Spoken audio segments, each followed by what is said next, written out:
ശ്രീ ഹംസ സാഹിബിന്റെ പ്രൗഢമായ വിഷയാവതരണത്തിന് ശേഷം നമ്മുടെ അജണ്ടകൾ എന്ന വിഷയത്തെ അധികരിച്ചുകൊണ്ട് ശ്രീ മുഹമ്മദ് അലി മാസ്റ്റർ സംസാരിക്കുകയാണ്. സമുദായത്തിന് അജണ്ടകൾ നഷ്ടമാകുന്നുവോ, മറ്റുള്ളവരാൽ അജണ്ടകൾ നിശ്ചയിക്കപ്പെടുന്ന പൊതുബോധം സമുദായത്തിന്റെ മേൽ ആധിപത്യം ചെലുത്തുന്നുവോ, നമ്മുടെ അജണ്ടകളുടെ മുൻഗണനാക്രമമേത്? ആത്മവിമർശനങ്ങളുടെ അന്വേഷണ യാത്രയിൽ SKSSF-ന്റെ മുൻ സംസ്ഥാന കാര്യദർശി അഭിനന്ദനായ ശ്രീ മുഹമ്മദ് അലി മാസ്റ്റർ നമ്മുടെ അജണ്ടകൾ എന്ന വിഷയത്തെ അധികരിച്ചുകൊണ്ട് നമ്മെ അഭിസംബോധന ചെയ്യുന്നു. ആദരപൂർവ്വം ക്ഷണിക്കുന്നു.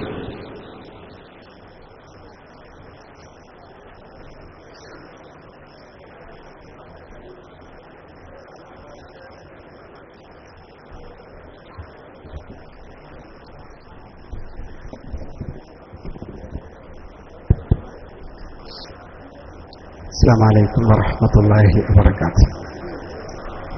بسم الله الرحمن الرحيم. الحمد لله رب العالمين. الحمد لله الذي هدانا لهذا وما كنا لنهتدي لولا أن هدانا الله. صلاة وسلاما تاما على رسوله الأمين لا نبي بعده وعلى آله وصحبه أجمعين. സംഗമത്തിന്റെ ബഹുമാന്യരായ അധ്യക്ഷൻ ഇസ്മായിൽ കുഞ്ഞു ഹാജി അവർകളെ, ഈ സംഗമം ഔപചാരികമായി ഉദ്ഘാടനം ചെയ്ത ബഹുമാന്യനായ ഉസ്താദ് കോട്ടുമല ഉസ്താദ്, വേദിയിലെ ആദരണീയരായ നേതാക്കളെ, പണ്ഡിത ശ്രേഷ്ഠരെ, അതിഥികളെ, സദസ്സിൽ ഒരുമിച്ച് കൂടിയ ബഹുമാന്യരായ സഹോദരികളെ, ഒരു വെല്ലടിയുടെ ഇടയിലാണ് പൊതുവെ എൻ്റെ ജീവിതം എന്ന് പറയുന്നത്. അതുകൊണ്ട് തന്നെ അടുത്ത ബെല്ലടിയുടെ മുമ്പിൽ ഇത് അവസാനിപ്പിക്കുകയും ഹംസ സാഹിബ് എടുത്ത 2 മിനിറ്റ് പ്രസീഡിയത്തിന് തിരിച്ചു കൊടുക്കുകയും ചെയ്യണം എന്ന് ഞാൻ വിചാരിക്കുന്നു. അല്ലാഹു അനുഗ്രഹിക്കുമാറാകട്ടെ. ഇവിടെ ഈ നിൽക്കുന്ന പ്രഭാഷകർക്ക് ഒരു നെഞ്ചടിപ്പാണ് നിങ്ങളെ കാണാത്ത ഒരു ഇടതുപക്ഷത്തിലെ ചുവന്ന സ്ക്രീന് സെക്കൻഡുകളുടെ പൾസ് റേറ്റുകളായി നമ്മളോട് അങ്ങോട്ട് നോക്കണം എന്ന് ശഠിപ്പിച്ചുകൊണ്ടിരിക്കുന്നു. നമ്മുടെ സമുദായം എന്ന വിഷയത്തിൽ അജണ്ടകൾ അത് എങ്ങനെയാണ് രൂപപ്പെടേണ്ടത് എന്ന ഒരു സംവാദത്തിലാണ് നമ്മൾ ഉള്ളത്. ഒരു ചെറിയ കഥ ഇങ്ങനെയുണ്ട്. നാട്ടിൻപുറത്ത് ഒരു സാധാരണക്കാരനായ അമുക്ക എന്ന് പറയുന്ന മനുഷ്യൻ ഒരു ആട്ടിന്റെ കട തുടങ്ങി.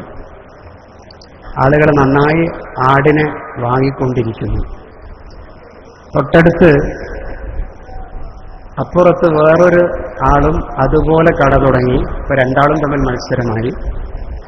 3ാമത്തെ ഒരാളും കച്ചവടം നന്നായി പോകുന്നു എന്ന് കണ്ടപ്പോൾ ആട്ടിന്റെ അതേ കട തുടങ്ങി. 4ാമത്തെ ആളും തുടങ്ങലോടുകൂടി എല്ലാ കടകളും പൂട്ടി എന്ന് പറയുന്ന ഒരു കഥ. പൊതുവെ നമ്മുടെ അജണ്ടകൾ അനുകരണീയമാകണമെന്ന് പറയും. എന്നാൽ അനുകരണങ്ങളാകാൻ പാടില്ല എന്നുള്ളതാണ്. സമുദായത്തിന്റെ വർത്തമാനകാല കാര്യങ്ങളെക്കുറിച്ചാണ് ഈ അജണ്ട നിശ്ചയിക്കുന്ന ഒരു സദസ്സിൽ നമുക്ക് സംവദിക്കേണ്ടത്. നമ്മൾ ആലോചിച്ച് നോക്കിയ ഒരു കാലത്ത് കേരളത്തിൽ നിരന്തരമായി ഓരോ സ്ഥലത്തും ഓരോ മഹല്ല് കമ്മിറ്റിയും തുടങ്ങിക്കൊണ്ടിരിക്കുകയായിരുന്നു. അറബി കോളേജുകൾ, വനിതാ കോളേജുകൾ, അഫ്ളൽ ഉലമ, അത് മുട്ടിന് എന്നുള്ള നിലക്ക് കോളേജുകൾ വന്നു. പലയിടത്തും പഠിക്കാൻ കുട്ടികളില്ലായി. ചിലരൊക്കെ പൂട്ടി. പിന്നെയും പുതിയത് തുടങ്ങുന്നതിനെക്കുറിച്ചുള്ള ആലോചനകൾ ഇപ്പോഴും ഉണ്ടായിക്കൊണ്ടിരിക്കുന്നു. വളരെ ആലോചിച്ച് സമുദായത്തിന്റെ അജണ്ടയെ നിശ്ചയിക്കുകയും ഏറ്റെടുത്ത പ്രവർത്തനങ്ങൾ അവസാനം വരെ കൃത്യമായ പ്രവർത്തന ഊർജത്തോടുകൂടി മുമ്പോട്ട് കൊണ്ടുപോവുകയും ചെയ്യേണ്ട ഉത്തരവാദിത്വം നമുക്കുണ്ട്. യത്തീംഖാനകളുടെ കാര്യം നോക്കും. നമ്മൾ ഓരോ സ്ഥലത്തും വ്യത്യസ്തങ്ങളായ യത്തീംഖാനകൾ ഇങ്ങനെ ഉണ്ടായി. പല സ്ഥാപനങ്ങളുടെയും യത്തീംഖാനകളുടെ അകത്ത് പഠിക്കുന്ന കുട്ടികൾക്ക് മാനസിക ഉല്ലാസം കിട്ടാതെ വലിയ ഭാരം മനസ്സിൽ കൊണ്ടുവന്ന് പുറത്തേക്ക് വരുമ്പോഴേക്കും നമ്മൾ എന്താണോ ലക്ഷ്യം വയ്ക്കുന്നത് അത് ഫലവത്താകാത്ത നിലക്കുള്ള സ്ഥാപനങ്ങൾ പലയിടത്തും രൂപപ്പെട്ടു. ഇപ്പോഴും നമ്മൾ ഈ അനുകരണത്തിന്റെ പിന്നാലെ നമ്മുടെ അജണ്ടകൾ മാറി വരുന്നതിനെ കുറിച്ച് പറയുമ്പോൾ സമീപകാലത്ത് കഴിഞ്ഞ 1-2-3 വർഷക്കാലത്തിനിടയിൽ കേരളത്തിൽ വളരെ നിരന്തരമായി മിക്കവാറും പ്രദേശങ്ങൾ ഉണ്ടാക്കിക്കൊണ്ടിരിക്കുകയാണ് ഈ ഹിഫ്ളുൽ ഖുർആൻ കോളേജുകൾ. ഖുർആൻ പഠനത്തിനെ ഞാൻ എതിർക്കുകയല്ല. കഴിഞ്ഞ 3 മാസക്കാലത്തിന്റെ ഇടയിൽ ഒരു കുട്ടികളെ പരിശോധിക്കുകയും അവരുടെ മാനസികമായ കാര്യങ്ങൾ നിശ്ചയിക്കുകയും ശ്രമിക്കുന്ന ഒരാൾ എന്നുള്ള നിലക്ക് എൻ്റെ മുന്നിൽ വന്ന 12ഓളം മനസമ്മർദ്ദമുള്ള കേസുകൾ, ആത്മഹത്യാ പ്രവണത പോലും കാണിച്ച കുട്ടികൾ ചില ഉപ്പമാർക്ക് സ്വർഗം കിട്ടാൻ വേണ്ടിയിട്ട് സ്ഥാപനത്തിൽ നിർബന്ധപൂർവം കൊണ്ടാക്കിയിട്ട് ആ സ്ഥാപനത്തിൽ പഠിക്കുന്ന കുട്ടികളുടെ ഭാരം, മനോനില തകർന്ന കുട്ടികളെ എനിക്ക് കാണേണ്ടി വന്നിട്ടുണ്ട്. കാര്യം ഇതാണ്, ഇപ്പുറത്തൊരു കമ്മിറ്റി ഒരു സ്ഥാപനം തുടങ്ങുമ്പോൾ തൊട്ടപ്പുറത്തും അതുപോലെ സ്ഥാപനം തുടങ്ങണമെന്ന് തീരുമാനിക്കും. അതിന്റെ റിസൾട്ട് എന്താണെന്ന് പറഞ്ഞാൽ കുട്ടികളെ തേടി നമ്മളിങ്ങനെ നടക്കും. ഹിഫ്ള് പഠിക്കേണ്ട കുട്ടികൾ സമുദായത്തിൽ ധാരാളമായി ജനിച്ചിട്ടുണ്ട്. ഹിഫ്ള് തലച്ചോറിന്റെ ഫ്രണ്ടൽ ലോബ് എന്ന് പറയുന്ന തലച്ചോറിന്റെ ഈ ഭാഗമല്ല ഹിഫ്ളിനെ സഹായിക്കുന്നത്. ഈ ഭാഗം സംഭാഷണത്തിനും നേതൃഗുണത്തിനും ചിന്തയ്ക്കും അപഗ്രഥനത്തിനും സഹായിക്കുമ്പോൾ തലച്ചോറിന്റെ ഈ 2 സമീപ ഭാഗങ്ങളുമാണ് കൂടുതൽ, അതുപോലെ മൂർധാവുമാണ് കൂടുതൽ ഓർമ്മയ്ക്ക് സഹായിക്കുന്നത്.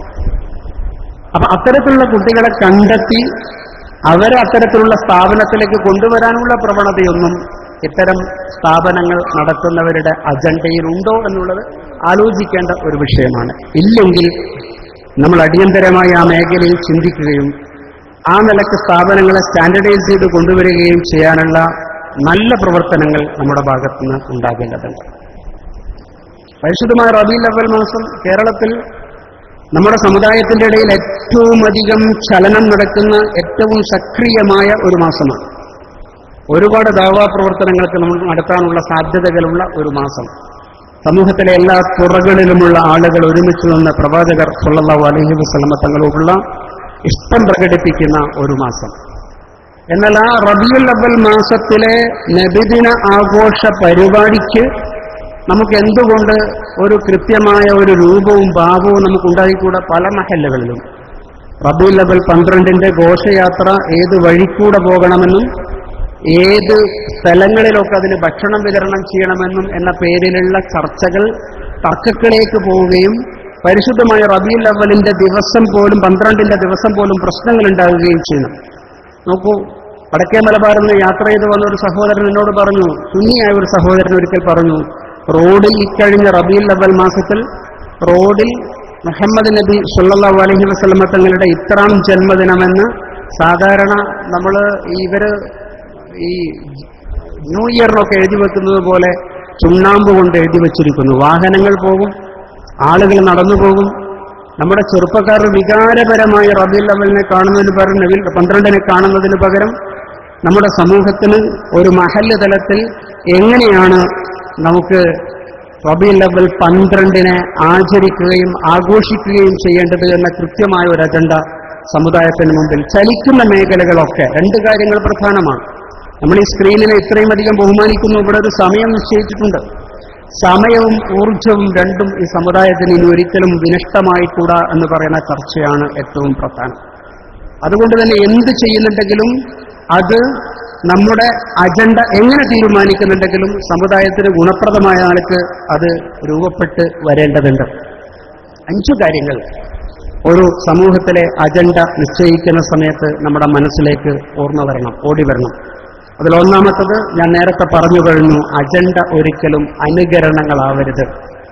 ഒരു വലിയ സമൂഹത്തിന്റെ പ്രവർത്തനത്തിന്റെ റിമോട്ട് വേറെ ആരുടെയെങ്കിലും കയ്യിലായി വരിക, ആരെങ്കിലും പത്രത്തിലൊരു സ്റ്റേറ്റ്മെന്റ് നടത്തുമ്പോഴേക്കും നമ്മൾ തീരുമാനിച്ച ഭാഗത്തു നിന്ന് പിറകോട്ട് പോകുന്ന ഒരവസ്ഥ ഉണ്ടാകുക, ഏതെങ്കിലും ഒരു മൂവ്മെന്റ് നമ്മുടെ ചർച്ചയെ, നമ്മുടെ ചടങ്ങിനെ, നമ്മുടെ പ്രവർത്തനങ്ങളെ പിടിച്ചു വെക്കുന്ന ഒരവസ്ഥ ഉണ്ടാകുക, അത് ഈ അജണ്ടകൾ അനുകരണമായി മാറുന്ന ഒരു പ്രശ്നമാണ് കാണിക്കുന്നത്. രണ്ടാമത്തത്, അജണ്ടകൾ വളരെ സമകാലികമാകണം. സമകാലികമാകണമെന്ന് പറയുമ്പോൾ അനുകരണമാണെന്ന് പറയുമ്പോൾ തന്നെ നമ്മുടെ മനസ്സിലുള്ള ഏറ്റവും പ്രധാനപ്പെട്ട, നമ്മുടെ കീഴിൽ സമസ്തയുടെ കീഴിൽ ഏറ്റവും ശ്രദ്ധേയമായ ഒരു അജണ്ട താഴേക്ക് പോയിക്കൊണ്ട് കോഴ്സ് എന്ന് പറയുന്ന ഒരു ആശയം നിങ്ങൾ നോക്കൂ. മറ്റ് മതത്തിലെ മറ്റു വിഭാഗത്തിൽപ്പെടുന്ന ആളുകൾ, അവാന്തര വിഭാഗത്തിൽപ്പെടുന്ന സംഘടനയുടെ ആളുകൾ പോലും ഇതേക്കുറിച്ച് പഠിക്കാൻ തയ്യാറാവുന്ന ഒരവസ്ഥയിലേക്ക് നീങ്ങിക്കൊണ്ടിരിക്കുന്നു. 8 ക്ലാസുകൾ 3 മാസം കൊണ്ട് പഠനം പൂർത്തിയാകുകയും സർട്ടിഫിക്കറ്റുകൾ വിതരണം ചെയ്യുകയും ചെയ്യുന്ന സംവിധാനം സംസ്ഥ ആലോചിച്ചപ്പോ നമ്മുടെ മനസ്സിലേക്ക് വന്നൊരു ചിന്ത എന്താണ്? സമുദായത്തിന്റെ ഏറ്റവും സമകാലികമായ ഒരു അജണ്ട, ആരും ഏറ്റെടുക്കാത്ത ഒരു അജണ്ട. കുട്ടികൾ ജനിച്ചതിന് ശേഷം അവരെ നന്നാക്കാൻ പരിശ്രമിക്കുന്നതിന്റെ അപ്പുറത്ത് ജനിക്കുന്നതിന് മുമ്പ് തന്നെ അവർ നന്നായി ജനിക്കാനുള്ള ഒരു വലിയ പ്രമേയമാണ് ഈ വിവാഹത്തിന് മുമ്പുള്ള കൗൺസിലിംഗ് പ്രോഗ്രാമിലൂടെ സുന്നി മഹല്ല് ഫെഡറേഷൻ, അത് തെക്കൻ കേരളത്തിൽ പോലും വളരെ വ്യാപകമായി തുടങ്ങിക്കൊണ്ടിരിക്കുന്നു, നടന്നു വരുന്നു. നമ്മുടെ മനസ്സിൽ സമകാലികമായ ചിന്തയുടെ ഒരു ഒന്നാന്തരം ഉദാഹരണമാണത്. മൂന്നാമത്തത്, നമ്മുടെ അജണ്ടകൾ എപ്പോഴും ഉജ്ജ്വലമായിരിക്കണം, അജണ്ടകൾ എപ്പോഴും ഊർജ്ജപ്രധാനമായിരിക്കണം. കേരളത്തിൽ നമ്മൾ ആലോചിച്ച് നോക്കും, മദ്രസ സമയം മാറ്റുന്നു എന്ന് പറയുന്ന ഒരു ചിന്ത ഉണ്ടായ സമയത്ത് കേരളീയ മുസ്ലിം സമൂഹം ഒരുമിച്ച് ഏറ്റെടുത്ത് നടത്തിയ ഒരു സമരം നമ്മുടെ മുമ്പിൽ ഓർമ്മയുണ്ട്. അത് ഉജ്ജ്വലവും ഊർജ്ജപ്രധാനവുമായ ഒരു അജണ്ടയുടെ ലക്ഷണമാണ്. സമുദായത്തിന്റെ എല്ലാ കോണിലുമുള്ള വിഭാഗങ്ങൾ ഒരുമിച്ച് നിന്ന് ചർച്ച ചെയ്യുകയും ഏറ്റെടുക്കുകയും സമരരംഗത്തേക്ക് വരികയും ചെയ്തു. ഒരു സമൂഹത്തെ ചലിപ്പിക്കാൻ പാകമാകുന്നതായിരിക്കണം നമ്മുടെ അജണ്ടകൾ. നമ്മുടെ അജണ്ടകൾ നമ്മുടെ സ്വത്വപ്രകാശനത്തിന് കാരണമായി വരണം. നമ്മുടേത് എന്ന് പറയുന്ന ഒരു സ്വത്വമുണ്ട്, പ്രത്യേകിച്ച് സംസ്ഥാന ജമിയത്തുൽ ഉലമ വിഭാവനം ചെയ്യുന്ന ഒരു സ്വത്വമുണ്ട്. ആ സ്വത്വത്തെ ആരുടെതെങ്കിലും കണ്ട് നമുക്കൊന്നും ചെയ്യേണ്ടതില്ല. നമ്മുടെ സ്വത്വത്തെ പ്രകാശനം ചെയ്യാൻ സഹായകമായിരിക്കണം നമ്മുടെ അജണ്ടകൾ. 1964 ഒരു ചരിത്രം നമ്മുടെ മുന്നിലേക്ക് വരും. 1964 അന്ന് ജൂൺ 23-ാം തീയതിയുടെ എഡിറ്റോറിയൽ കോളം, മലയാള മനോരമയുടെ എഡിറ്റോറിയൽ കോളം അന്നത്തെ കേന്ദ്ര ഹ്യൂമൻ റിസോഴ്സ് ഡെവലപ്മെന്റ് മന്ത്രിയായ ശ്രീമാൻ ചെഗ്ലയെ സംസ്ഥാന വിദ്യാഭ്യാസ ബോർഡിന്റെ നേതാക്കൾ സന്ദർശിച്ചതിനെക്കുറിച്ച് 1964 ജൂൺ 23-ാം തീയതി മലയാള മനോരമ പത്രത്തിൽ എഡിറ്റോറിയൽ വന്നു. ഇന്ന് നമ്മുടെ സമ്മേളനത്തെ മലയാള മനോരമ എങ്ങനെ റിപ്പോർട്ട് ചെയ്യുന്നു എന്നുള്ളത് നമുക്കൊരു വിഷയമല്ല, മറിച്ച് ഒരു കാര്യം, എന്നാൽ 1964 എഡിറ്റോറിയൽ വന്നിരുന്നുവെങ്കിൽ നമ്മളൊക്കെ 2-3 മാസക്കാലം മുമ്പ് മലയാള മനോരമയിൽ ഒരു ദീർഘമായൊരു ഫീച്ചർ ലേഖനം സയ്യിദ് ഹൈദർ അലി ശിഹാബ് തങ്ങൾ രാത്രിയിൽ വളരെ വൈകി ഉച്ചഭാഷണി ഉപയോഗിച്ച് പള്ളികളിൽ നടക്കുന്ന പരിപാടികൾ നിയന്ത്രിക്കണം എന്ന് പറയുന്ന ഒരു പ്രമേയം ഹൈദർ അലി ശിഹാബ് തങ്ങൾ മഹല്ല് ഫെഡറേഷന്റെ ഭാഗമായി മുന്നോട്ട് വെച്ചപ്പോൾ കേരളത്തിലെ പാതിരി അതിനെ പോസിറ്റീവായി പ്രതികരിച്ചുകൊണ്ട് മലയാള മനോരമയിൽ 5-6 കോളത്തിൽ ഒരു റിപ്പോർട്ട് നമ്മൾ വായിക്കുകയുണ്ടായി. നിങ്ങൾ നോക്കൂ, ഒരു പ്രമേയം, ഒരു പത്രം അങ്ങനെ ഏറ്റെടുത്ത് മുന്നോട്ട് കൊണ്ടുപോകണമെങ്കിൽ വളരെ കാലികമായ ഒരു അജണ്ട നമ്മുടെ മുന്നിൽ ഉണ്ടായതുകൊണ്ടാണ് അങ്ങനെ സംഭവിച്ചത്. 1964 എഡിറ്റോറിയലാണ് ഇതെങ്കിൽ ഇന്ന് ഒരു മുഴുലേഖനം കൊണ്ട് മലയാള മനോരമയ്ക്ക് നമ്മുടെ കൂടെ നിൽക്കേണ്ടി വന്നു. ആ വിഷയത്തിൽ ഏറ്റെടുത്ത പ്രവർത്തനത്തിന്റെ, നമ്മുടെ സ്വത്വപ്രകാശനത്തിന്റെ, നമുക്ക് മാത്രമേ അത് പറയാൻ പറ്റുള്ളായിരുന്നു, നമ്മൾ വളരെ നേരത്തെ ചിന്തിച്ചു. കേരളത്തിലെ മുസ്ലിം പള്ളികളിൽ സ്ത്രീകൾക്ക് നിസ്കരിക്കാൻ സൗകര്യം വേണമെന്ന് പറഞ്ഞ പ്രമേയം ഇവിടെ ഇരിക്കുന്ന അനിൽ കൈസിയെ പോലുള്ള ആളുകൾ STSSFന്റെ ഭാഗമായി പ്രഖ്യാപിച്ചപ്പോൾ അതിനെതിർക്കാൻ ആളുകളുണ്ടായി. ഭർത്താക്കന്മാർ പള്ളിയിൽ പോവുകയും സ്ത്രീകൾ ബാഗിൽ തൂക്കിപ്പിടിച്ച് ഗേറ്റിൽ നിൽക്കുകയും ചെയ്യുന്ന പരിതാപകരമായ ഒരവസ്ഥയുണ്ടായിരുന്നു. ഇന്ന് കേരളത്തിലെ മിക്കവാറും പള്ളികളുടെ സമീപത്ത് സ്ത്രീകൾക്ക് വേറെ തന്നെ നിസ്കരിക്കാനുള്ള സൗകര്യങ്ങൾ പല പ്രദേശത്തുമുണ്ട്, എഴുതിവെച്ച ബോർഡുമുണ്ട്. നമ്മുടെ ഇടപെടലിന്റെ ഒരു പ്രത്യേകതയാണ്. 5-ാമത്തത്, അജണ്ടകൾക്ക് മുൻഗണനാക്രമം വേണം. ഈ സമ്മേളനം തീരുമ്പോഴേക്ക് നമ്മൾ അടുത്ത സമ്മേളനത്തെക്കുറിച്ചല്ല ചിന്തിക്കുന്നത് മിക്കവാറും, മറിച്ച് ഈ സമ്മേളനത്തിൽ ചർച്ച ചെയ്യപ്പെട്ട കാര്യങ്ങൾ എങ്ങനെ പ്രാവർത്തികമാക്കാം എന്നതിനെക്കുറിച്ചാണ് നമ്മൾ ആലോചിക്കുന്നത്. മുൻഗണനാക്രമമില്ലാതെ ഒന്നു തന്നെ വീണ്ടും ആവർത്തിക്കുന്ന അജണ്ടകൾ ഉണ്ടാകുമ്പോൾ സമുദായത്തിന്റെ ഊർജത്തെ നഷ്ടപ്പെടുത്തുന്നതിനാണ് അത് കലാശിക്കുക, സമുദായത്തിന്റെ സമയത്തെ നഷ്ടപ്പെടുത്തുന്നതിലാണ് അത് കലാശിക്കുക. 4 മേഖലകളിലായി നമ്മുടെ അജണ്ടകൾ രൂപപ്പെട്ടു വരണം എന്ന് ഞാൻ ഈ വേദിയിൽ സംവദിക്കുന്നു. 4 മേഖലകളിലായി നമ്മുടെ അജണ്ടകൾ ഉണ്ടാകണം. വളരെ ബുദ്ധിപരമായി സമുദായത്തെ മുന്നോട്ട് കൊണ്ടുപോകേണ്ട ഒരു സാഹചര്യമാണ് ഇന്ന് നമ്മുടെ മുന്നിലുള്ളത്. ഒന്നാമത്തേതെന്ന് പറയുന്നത് ഇടപെടലുകളുടെ മേഖലകളിലുള്ള അജണ്ടകൾ നമുക്ക് കൂടുതൽ ഉണ്ടാകണം. ഇടപെടലുകളുടെ മേഖലകളിലുള്ള അജണ്ടകൾ എന്ന് പറയുന്നത് പ്രകൃതിയുടെ കാര്യത്തിൽ, മണ്ണിന്റെ കാര്യത്തിൽ, വെള്ളത്തിന്റെ കാര്യത്തിൽ സമുദായം ഏറ്റവും കൂടുതൽ പിന്നാക്കം പോയിക്കൊണ്ടിരിക്കുന്ന ഒരു മേഖലയാണ് ടെലിവിഷൻ സീരിയലുകൾ. ആലോചിച്ചു നോക്കേണ്ടതുണ്ട്. പല കുടുംബങ്ങളും കുടുംബ ശൈഥില്യത്തിൽപ്പെട്ട് ഉഴലുന്ന ഒരു സാഹചര്യം. ഇഷാ മഗ്‌രിബിന്റെ ഇടയിൽ പോലും മുസ്ലിം ഉമ്മമാർ സീരിയലിന്റെ അടിമകളായിത്തീരുന്ന ഒരവസ്ഥ നമ്മുടെ മുന്നിലുണ്ട്. അതിശക്തമായ ഇടപെടലുകൾ നമ്മുടെ അജണ്ടകളായി തരണം. വിഷ്വൽ മീഡിയകളിലൂടെ തകർന്നുകൊണ്ടിരിക്കുന്ന ഒരു കൗമാരം നമ്മുടെ മുന്നിലുണ്ട്. ആ കൗമാരത്തെ രക്ഷപ്പെടുത്തിയെടുക്കാനുള്ള കൃത്യമായ ഇടപെടലുകൾ മുകളിൽ തന്നെ നമ്മുടെ പ്രവർത്തനത്തിന്റെ ഭാഗമായി വരണം. ഏതെങ്കിലും യൂണിറ്റുകൾ ചെയ്തുകൊണ്ട് കാര്യമില്ല, ഓരോരോ സമയങ്ങളിലായി ഏറ്റെടുക്കണം. അജണ്ടകൾ ആവിഷ്കരിക്കുന്ന സമയത്ത് ഒരു സംഘടന ഒരു പ്രവർത്തനം നടത്തുമ്പോൾ അതേ മാസം തന്നെ നമ്മുടെ മറ്റൊരു കീഴ്ഘടകം വേറൊരു പ്രവർത്തനം ഏറ്റെടുക്കും. അതേ മാസം തന്നെ മറ്റൊരു ഘടകം വേറൊരു പ്രവർത്തനം ഏറ്റെടുക്കും. ഫലത്തിൽ സമുദായത്തിന്റെ താഴെ ഘട്ടത്തിൽ ഈ അജണ്ടകൾ തമ്മിലുള്ള ചെറിയ ഏറ്റുമുട്ടലുകളോ ചെറിയ ക്ലാഷുകളോ ഉണ്ടാവും. അതുകൊണ്ട് നമ്മുടെ ഒരു വിങ് ഒരു പ്രവർത്തനം ഏറ്റെടുക്കുന്ന മാസത്തിൽ സ്വാഭാവികമായും മറ്റൊരു വിങ് വേറൊരു പ്രവർത്തനം ഏറ്റെടുക്കാത്ത നിലയ്ക്കുള്ള ഒരു ആലോചനാ സംവിധാനം നമുക്ക് ഉണ്ടാകേണ്ടതുണ്ട്. അല്ലെങ്കിൽ പ്രവർത്തനങ്ങൾ പോസ്റ്റർ ഒട്ടിക്കുക എന്നതിൽ മാത്രം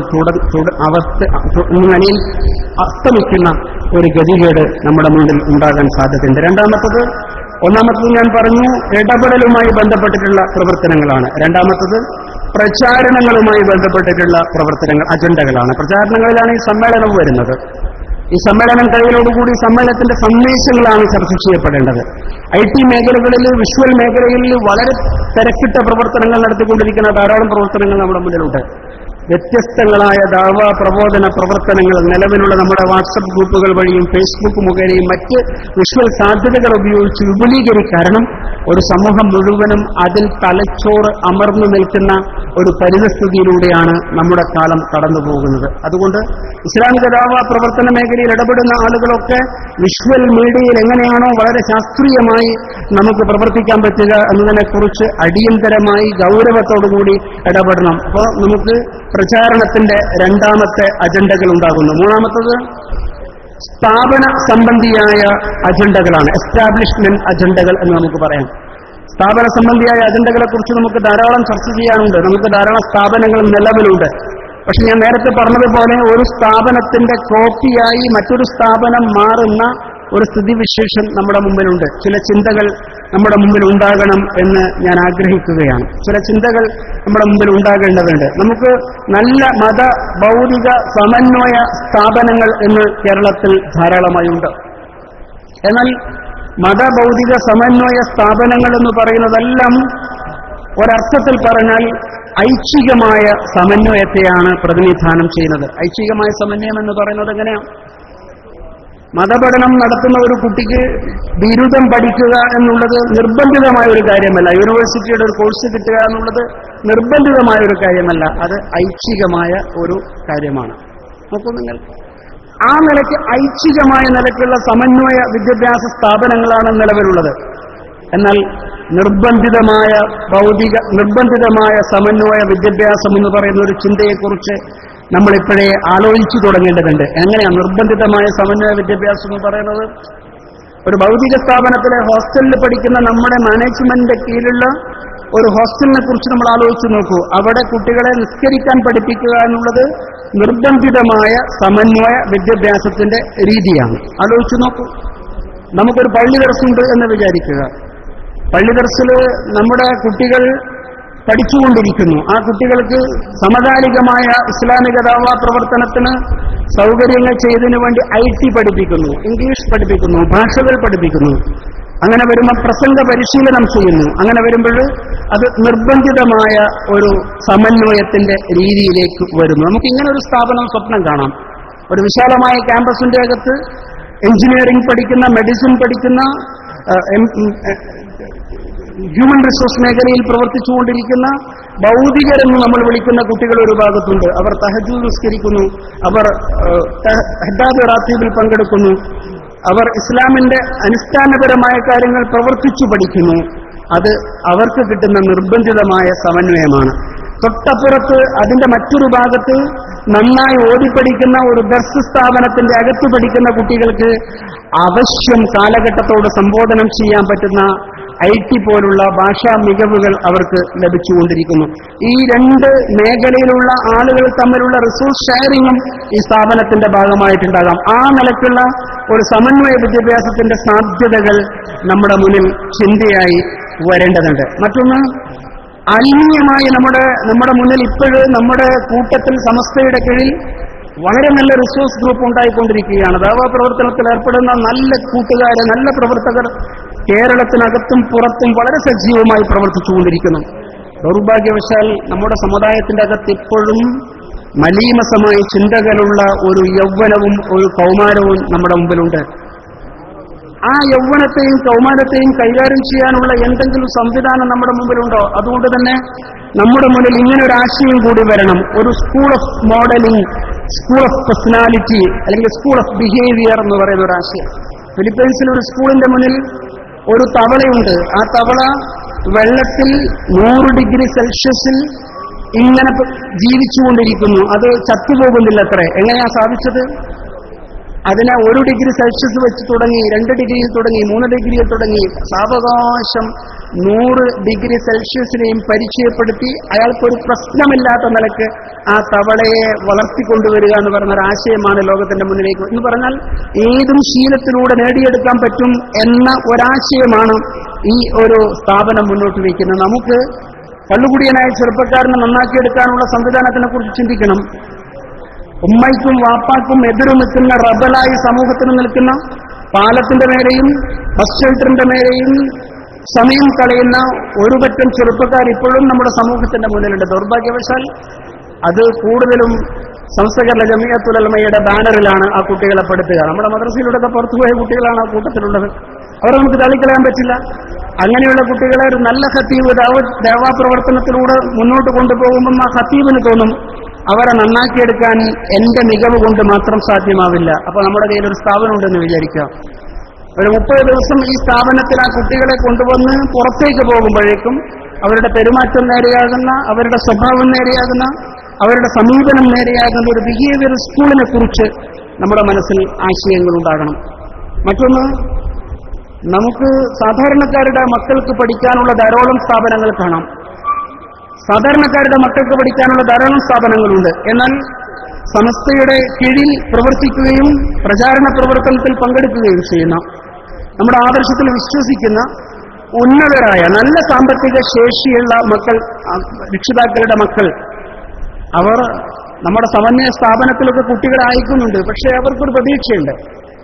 അവർക്ക് അവരുടെ നിലവാരത്തിനനുസരിച്ചിട്ടുള്ള ഒരു വിപുലമായ ഒരു സ്കൂൾ സംവിധാനം എന്ന് പറയുന്നത് സ്ഥാപനത്തെക്കുറിച്ച് ചിന്തിക്കുമ്പം നമ്മുടെ മനസ്സിൽ ഒരു ആലോചനയായി വരേണ്ടതാണ്. അവരുടെ കുട്ടികൾക്ക് നല്ല നിലവാരമുള്ള, അവരുടെ വീട്ടിൽ ഒരുപക്ഷെ AC റൂമിൽ കിടന്നുറങ്ങുന്ന ഒരു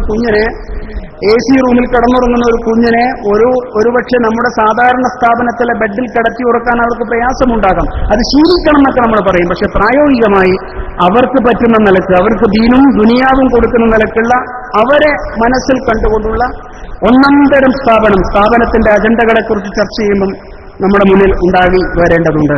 ഞാൻ ഈ വേദിയിൽ നിന്നുകൊണ്ട് തന്നെ ഇങ്ങനെ ചിന്തിക്കുകയായിരുന്നു.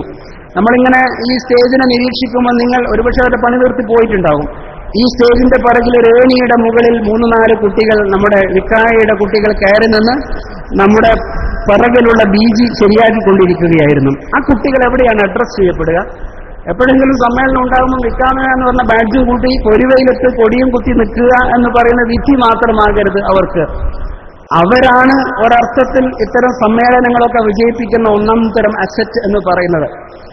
പക്ഷെ അവർ ലോകത്ത് ഹ്യൂമൻ റിസോഴ്സ് ഡെവലപ്മെന്റ്, മനുഷ്യ വിഭവ ശേഷിയെക്കുറിച്ച് ചിന്തിക്കുമ്പോൾ സമസ്തക്കുള്ളതുപോലെ അത്രയും വലിയൊരു മനുഷ്യ വിഭവ ശേഷി ലോകത്ത് ആർക്കുമില്ലല്ലോ. ഇതും ഒരു ചരിത്രമാണ്. കാരണം എന്റെ ജീവിതത്തിൽ ആദ്യമായിട്ടാണ് എന്റെ ക്ലാസ്സിലൊരു തക്ബീർ എനിക്ക് കിട്ടുന്നത്. ഒരു ചരിത്രമാണ്. 2 തക്ബീർ ഞാൻ തന്നെ ഞെട്ടിപ്പോയി. നമുക്കൊരു HR ഇൻസ്റ്റിറ്റ്യൂട്ടിനെ കുറിച്ച് നമ്മൾ ആലോചിക്കണം. എന്ന് പറഞ്ഞാൽ ഹ്യൂമൻ റിസോഴ്സ് ഡെവലപ്മെന്റ്, ഈ നിൽക്കുന്ന കത്തുന്ന വേലിൽ നിൽക്കാൻ ശക്തിയുള്ള ഉസ്താദുമാരെയും ആളുകളെയും ഒക്കെ മുന്നിൽ വെച്ച് കയറി നിന്നില്ലേ, മറ്റൊന്നും നോക്കാതെ. അത് ഉമ്മന്റെ ഗർഭപാത്രത്തിൽ തന്നെ വരുന്നൊരു ശക്തിയല്ലേ. ആ ശക്തിനെ ഡെവലപ്പ് ചെയ്യാനുള്ള ഒരു സ്ഥാപനം വേണം. ഒരു 6 മാസം വന്ന് നിന്ന് ഇത് പ്രാക്ടിക്കലാണ്. സാധാരണ തിയറി പഠിച്ചിട്ട് ആ പ്രാക്ടിക്കൽ ചെയ്യുക. ഈ പ്രാക്ടിക്കലിൽ നിന്ന് തിയറിയിലേക്ക് പോകുന്ന ഒരു ഹ്യൂമൻ റിസോഴ്സ് ഡെവലപ്മെന്റ് സ്ഥാപനം സംസ്ഥയുടെ കീഴിൽ ഉണ്ടാകണം. ഈ കുട്ടികളൊക്കെ പഠിച്ചു പോകും, പുതിയ കുട്ടികൾ പഠിച്ചു വരും. നമ്മുടെ സ്കൂളിലെ മൂത്രപ്പുരയുടെ മേലിൽ വൃത്തികെട്ട് എഴുതി വെക്കുന്ന കുട്ടികളുണ്ട്. റെയിൽവേ ഇതിലെ കമ്പാർട്ട്മെന്റിലെ ക്ലോസറ്റിന്റെ തൊട്ടടുത്ത് വേണ്ടാത്തരങ്ങൾ എഴുതി വെക്കുന്ന ഒരു വലിയ ജനറേഷൻ എല്ലാ സമൂഹത്തിലുമുണ്ട്. പക്ഷേ അത്തരത്തിലുള്ള ജനറേഷനെ കാണാതെ പോകരുത്. അവർക്ക് വേണ്ടിയുള്ള സ്ഥാപനത്തെക്കുറിച്ചാണ് നമ്മൾ ചിന്തിക്കേണ്ടത്. അവർ വളരണം, അവർക്ക് നേതൃഗുണമുണ്ട്. 4ാമത്തൊരു മേഖല ഞാൻ പറഞ്ഞുകൊണ്ടിരിക്കുന്നത് അജണ്ടകളുടെ 4 മേഖലകളെ കുറിച്ചാണ്. 4ാമത്തെന്ന് പറയുന്നത് നവോത്ഥാനപരമായ അജണ്ടകൾ നമ്മുടെ മുന്നിലുണ്ടാകണം. നവോത്ഥാനപരമായ വളരെ വ്യത്യസ്തമായ അജണ്ടകളെ കുറിച്ച് നമ്മൾ ചിന്തിച്ചുകൊണ്ടിരിക്കുന്ന ഒരു സമയവുമാണ്. ഇപ്പോൾ ഈ സമ്മേളനത്തിന്റെ 1 മാസം മുമ്പ് തന്നെ കേരളത്തിൽ പത്രമാധ്യമങ്ങൾ വളരെ ശ്രദ്ധിക്കപ്പെട്ട ഒരു ന്യൂസ് ഉണ്ടായിരുന്നു, നമ്മുടെ അൽബിർ സ്കൂളിനെ കുറിച്ച്. നിങ്ങൾ ചിന്തിച്ചിട്ടുണ്ടോ എന്നറിയില്ല. അൽബിർ എന്ന് പറയുന്നത് സമസ്ത കേരള ജമിയത്തുൽ ഉലമ 1 വർഷക്കാലം അതിന്റെ പിന്നിൽ പ്രവർത്തിച്ച നേതാക്കൾ, ബഹുമാനപ്പെട്ട തങ്ങൾ ഉൾപ്പെടെയുള്ള ആളുകൾ ഇവിടെ ഇരിക്കുന്നുണ്ട്. 1 വർഷത്തെ പരീക്ഷണത്തിന്റെ റിസർച്ചിന്റെ ഭാഗമായി നമ്മൾ പുറത്തേക്ക് വരുന്ന ഒരു 1-ാം തരം ആശയമാണ്. എന്താണ് അൽബിർ? അൽബിറിനെ കുറിച്ച് പഠിക്കാൻ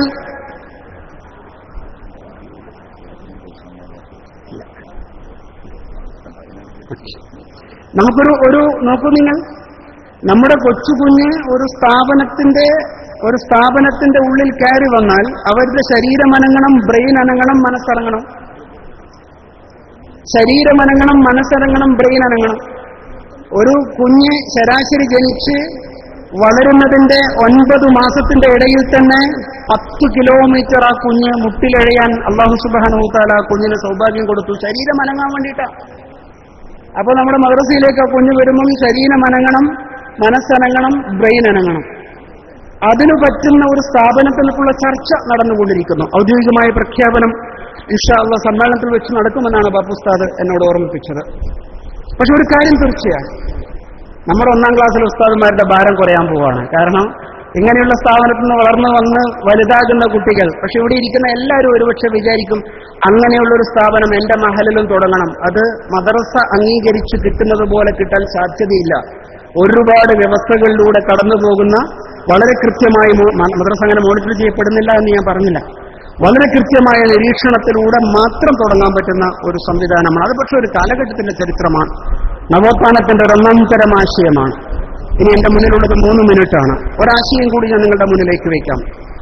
ഈ കഴിഞ്ഞ കാലഘട്ടത്തിൽ കേരളത്തിലെ മറ്റൊരു സംഘടനകൾക്കും കിട്ടാത്ത ഒരു 1-ാം തരം ഭാഗ്യം നമ്മുടെ സുന്നി പ്രസ്ഥാനത്തിന് ലോക ഭൂമികയിൽ കിട്ടി. അത് യുനെസ്കോ അംഗീകരിച്ചു നമ്മളുടെ ഒരു പദ്ധതി. SKSSFന്റെ വിദ്യാഭ്യാസ വിഭാഗമായ ട്രെൻഡ് കോഴിക്കോട് യൂണിവേഴ്സിറ്റിയിൽ നടത്തിയ ഒരു പരിപാടി, ഇബ്നുൽ ഹൈത്തമിന്റെ പ്രകാശവർഷവുമായി ബന്ധപ്പെട്ട ആഘോഷ പരിപാടിയുടെ ഭാഗമായി നമ്മൾ നടത്തിയൊരു സെമിനാർ യുനെസ്കോ അംഗീകരിച്ചു. അതൊരു വലിയ കാര്യമാണല്ലോ. യുനെസ്കോന്റെ ഔദ്യോഗിക വെബ്സൈറ്റിൽ നമ്മുടെ പരിപാടി ലിസ്റ്റ് ചെയ്തു വന്നു. എന്താ നമ്മൾ ചെയ്തത്?